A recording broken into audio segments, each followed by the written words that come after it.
साहेब आज तुम्ही इथे आलेले तर प्राईम फोकसचं उद्घाटनासाठी मला अतिशय आनंद आहे की मागील वर्षी वेव्हजमध्ये प्राईम फोकस सोबत एक करार झाला होता आणि त्यामध्ये 3000 कोटी रुपये इन्व्हेस्ट करून वर्ल्ड क्लास स्टुडिओज आणि फॅसिलिटी तयार करण्याचा निर्णय झाला होता.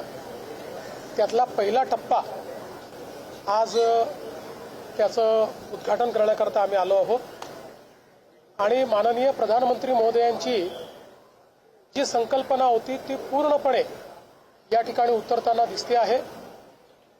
हे त्यांचं आता एक प्रकारे ग्लोबल सेंटर झालेलं आहे आणि जगातली क्रिएटिव्ह इकॉनॉमीमध्ये ज्या ज्या गोष्टी पाहिजे त्या सगळ्या गोष्टी या ठिकाणी आहेत. सगळ्यात महत्त्वाचं आपल्याला माहिती आहे, आपण सगळे वाट पाहतो, रामायण हा जो जगातला एक अतिशय आधुनिक सिनेमा येणार आहे, ज्याच्या ट्रेलरलाच बिलियनपेक्षा जास्त हिट मिळाले आहेत. त्याचंही जवळपास सगळं काम हे या ठिकाणी त्यांनी केलेलं आहे. त्यामुळे क्रिएटर्स इकॉनॉमीमध्ये आज या फॅसिलिटीमुळे एक फार मोठी भर पडलेली आहे.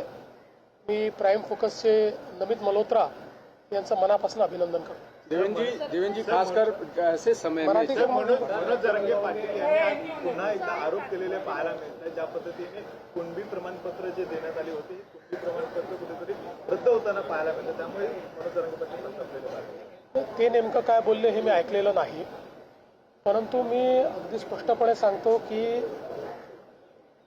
प्रमाणपत्र जेव्हा जात पडताळणी समितीकडे जातात त्यावेळी या जात पडताळणी समिती पूर्णपणे सर्वोच्च न्यायालयाच्या निर्णयाच्या अंतर्गत काम करतायत. राज्य सरकारचं त्याच्यामध्ये कुठलीही दखलंदाजी नाही आणि जे काही नियम सर्वोच्च न्यायालयाने दिले आहेत त्याच्या अंतर्गत ते करतायत. आणि केवळ म्हणजे आता कुणबी प्रमाणपत्र त्या ठिकाणी किती त्यांनी रद्द केले किंवा काय मला याची कल्पना नाही आहे, पण मी आपल्याला सांगू शकतो की मोठ्या प्रमाणात वेगवेगळे जे काही त्यांच्याकडे प्रमाणपत्र येतात त्यामध्ये 10-12% रिजेक्शन हा रेट आहेच. म्हणजे नॉन कुणबी देखील ओबीसीचे जे प्रमाणपत्र त्यांच्याकडे येतात त्यातले 10%, कधीकधी तर काही क्षेत्रात 25% देखील कागदपत्राची पूर्तता न झाल्यामुळे ते रिजेक्ट होतात. त्यामुळे काही जाणीवपूर्वक कोणीतरी ते रिजेक्ट करताय असं म्हणणं योग्य नाही. तथापि याही संदर्भात मला असं वाटतं की जर कोणाचं काही त्याच्यामध्ये आक्षेप असेल तर तो जरूर बघण्यात येईल. जे काही वरिष्ठ अधिकारी असतील ते वरिष्ठ अधिकारी त्याच्यामध्ये बघू शकतील की बाबा त्याच्यामध्ये काही योग्य प्रक्रिया पूर्ण केली आहे की नाही ते आपल्याला बघता येणं शक्य आहे. याच्यामध्ये अपीलची पण तरतूद आहे, ती अपील पण करता येणं शक्य आहे. म्हणजे सांगायचं झालं तर आम्ही सत्तेत आहोत, पण भाजपच्याही अनेक नगरसेवकांचे किंवा जिल्हा परिषद सदस्यांचे त्या ठिकाणी प्रमाणपत्र हे जात पडताळणी समितीने रद्द केले आहेत. तर याच्यामध्ये कुठलाही पॉलिटिकल दखल नसतो. सुप्रीम कोर्टाच्या निर्देशाप्रमाणे ही ज्युडिशियल प्रोसेस आहे, कॉसाय ज्युडिशियल प्रोसेसमध्ये हे काम त्या ठिकाणी होत असतं. निश्चितपणे जर कोणाचे काही आक्षेप असतील तर ते आपल्याला बघता येतील. जरांगे असं देखील म्हणतात की मुख्यमंत्री आणि उपमुख्यमंत्री या संदर्भात सकारात्मक आहेत, मात्र मंत्रिमंडळातले काही मंत्री जाणीवपूर्वक आमचा घात करतायत.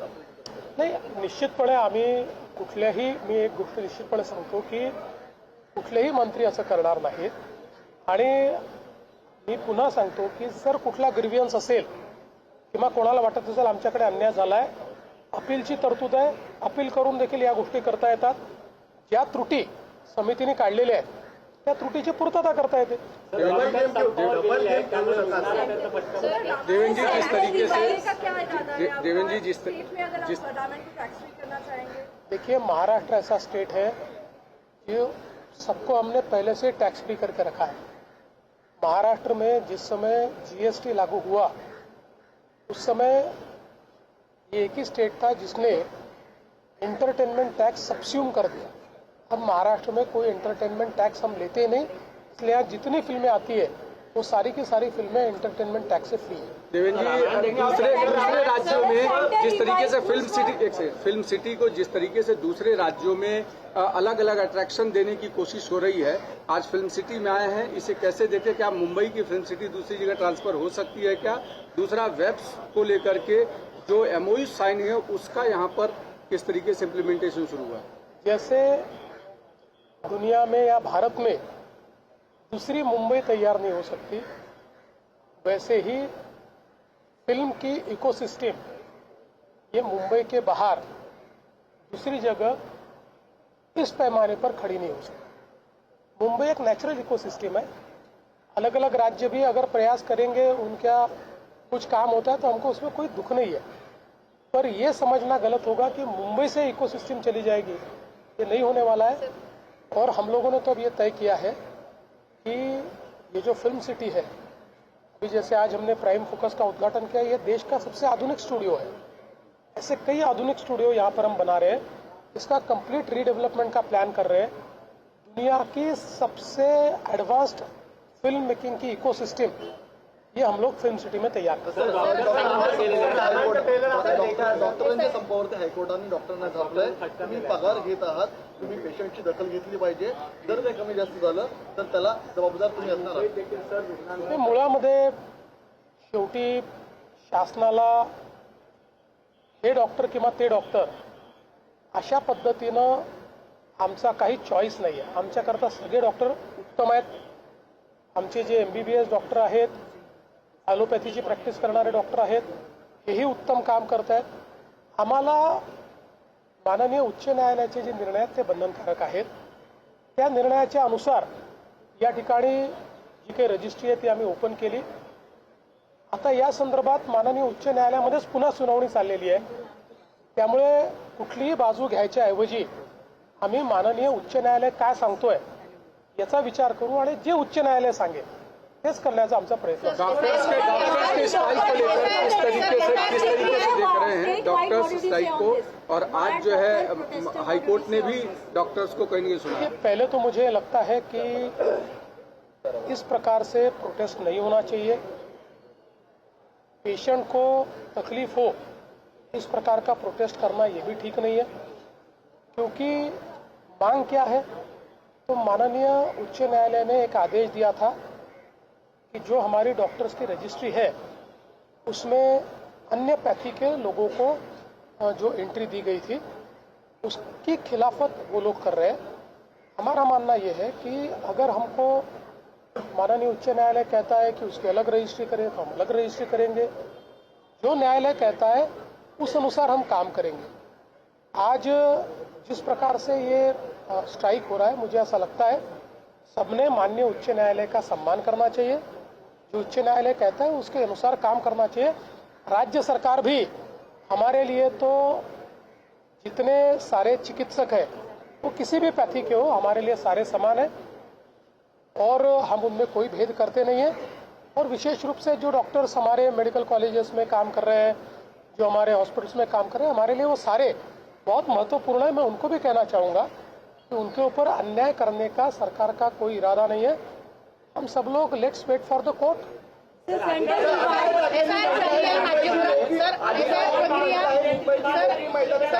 भाजपच्या आमदाराला देण्याचं धोरण भाजप करते यासाठी आदित्य ठाकरेंचा आरोप केला। आदित्य ठाकरेंनी संपूर्ण मुंबई महानगरपालिकेच्या कारभारावर टीका केली आहे। ते म्हणतात की मी आता मुख्यमंत्र्यांना याबाबत पत्र लिहिणार आहे। त्यांचं पत्र मी नक्की वाचीन। त्यांचे काही ग्रीव्हियन्सेस असतील तर ते ग्रीव्हियन्सही आपण दूर करू। महानगरपालिका ज्या गोष्टी करत आहे ते धोरणाच्या अंतर्गत करत आहे। धोरणाच्या अंतर्गत महानगरपालिकेने समजा काही जागांच्या संदर्भात देखभालीचे टेंडर्स काढले आणि ते कोणाला मिळाले तर ते मला असं वाटतं की ट्रान्सपरंट पद्धतीने मिळाले। महत्त्वाचं काय आहे तर तुम्ही इतरांचा ॲक्सेस थांबवणार आहात। जर त्या ठिकाणी इतरांचा ॲक्सेस थांबत नसेल आणि त्या मैदानाची नीट देखभाल होणार असेल तर कोणाचा आक्षेप असण्याचं कारण नाही। इतरांचा ॲक्सेस जर थांबवण्यात येत असेल तर मात्र आपल्याला ग्रीव्हियन्सचा विचार करावा लागेल। मला आता याची पूर्ण कल्पना नाही। महानगरपालिकेचा मुद्दा आहे हा, काही मुद्दा राज्य सरकारचा नाही आहे। मी त्याची माहिती घेईन। सर, एसआयआर प्रक्रिया राज्यभरात राबवली जाते. अशात जे सायबर चोरीचे प्रमाण आहे ते वाढले, तर लोकांचा डेटा चोरून लोकांच्या बँकेतून पैसे काढल्याचे अनेक प्रकार जे आहे ते फसवणूक होते. कशा पद्धतीने तुम्ही आता कारवाई करणार आहात सायबर? त्याचा एसआयआरशी काही संबंध नाही आहे, पण मला असं वाटतं की जे काही सायबर डेटा चोरीचे प्रकरणं आहेत यामध्ये केंद्र सरकार आणि राज्य सरकार अशा दोन्ही एजन्सीज याच्यावर कारवाई करतायत.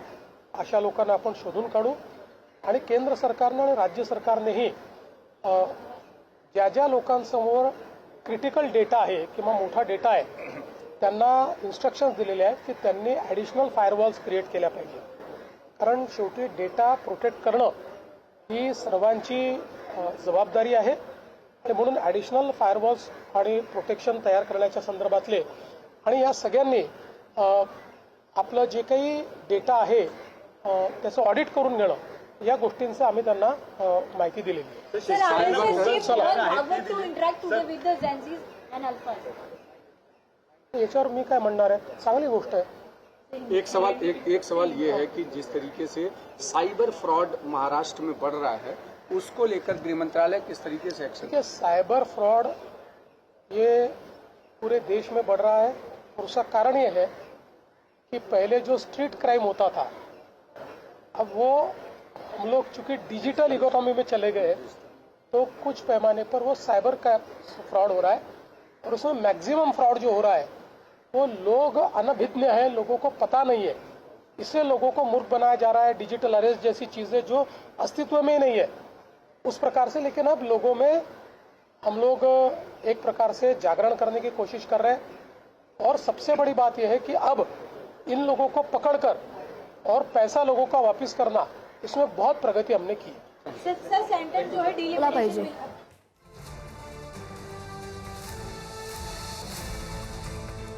आपण बघितलं, मुख्यमंत्र्यांचा हा माध्यमांशी संवाद सुरू होता. जात पडताळणी समितीमध्ये राज्य सरकार हस्तक्षेप करू शकत नाही असं मुख्यमंत्री म्हणतात.